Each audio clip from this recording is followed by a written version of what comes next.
પરમાર આપણી સાથે જોડાયા છે, સાથે નેતા કોંગ્રેસ અશોકભાઈ પટેલ આપણી સાથે જોડાયા છે, ખેડૂત અગ્રણી પણ આપણી સાથે જોડાયા છે ભરતસિંહ ઝાલા, અને ખેડૂત અગ્રણી અન્ય એક છે મુકેશભાઈ સોલંકી કે જેઓ પણ આપણી સાથે જોડાયા છે. આપ સૌનું સ્વાગત છે મહામંથનમાં.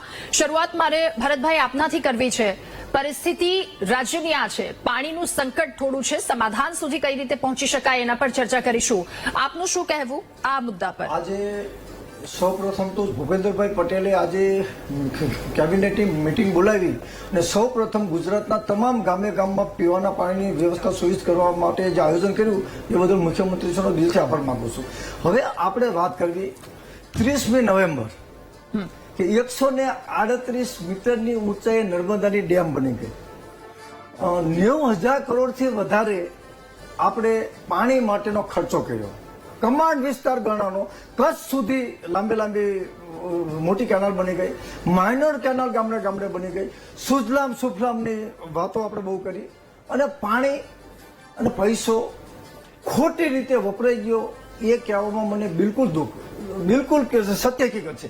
હું 15 દિવસ પહેલા કલ્યાણપુર તાલુકાના ખાખરડા ગામમાં ગયો હતો. એ ખાખડા ગામની મહિલાઓને હજી ગામમાં પીવાનું પાણી મળતું નથી.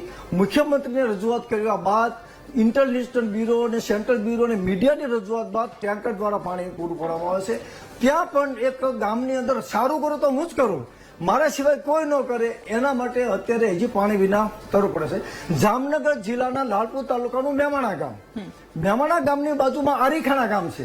આરીખાણા ગામ સુધી જે સુજલામ સુફલામનું પાણી મળે છે સૌની યોજનાનું, માત્ર 2 કિલોમીટર દૂર જો પાઇપલાઇન કરી અને મેમાણા ગામના ને જે નારિયામાં પાણી છોડે તોય પણ ઉનાળુ સિઝન થાય એવું છે. લીંબડી તાલુકાના સેંકડો ગામ કે ચુડા તાલુકાના ગામડાની અંદર કારોલથી મારે હમણાં જ ફોન આવ્યો કે કારોલનું તળાવ ભરી આપે તો પણ અમારે સિઝન. કહેવાનો મતલબ કે 30મી નવેમ્બરે આપણે પાણી કરવી છે.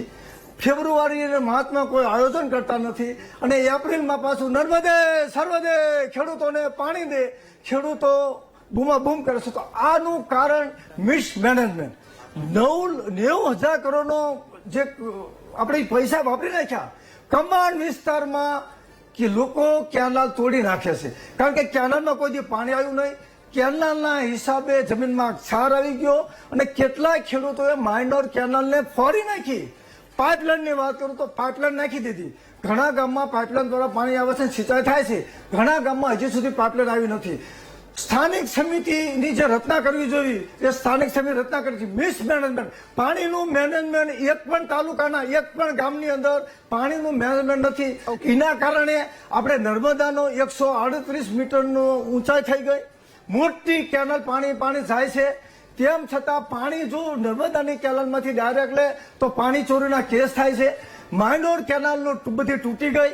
તો આ બધી સમસ્યાનું નિવારણ માટે 2 વસ્તુ છે કે સરકાર દ્વારા ટોટલી એરિગેશનનો ખર્ચો સરકારે ભોગવી અને તબક્કાવાર હરેક ખેતરમાં. મુખ્યમંત્રી સાહેબનું સપનું હતું કે જળ સે નળ યોજના, પણ અત્યારે જળ સે નળ યોજના એ રીતે ખેડૂતોને બીજું અત્યારે હવે આપણે 20 જૂને ચોમાસું બેસશે, ઘણા એવા કમાન્ડ વિસ્તારો છે એમાં સરકાર ધારે તો પાઇપલાઇન દ્વારા પાણી આપી શકે.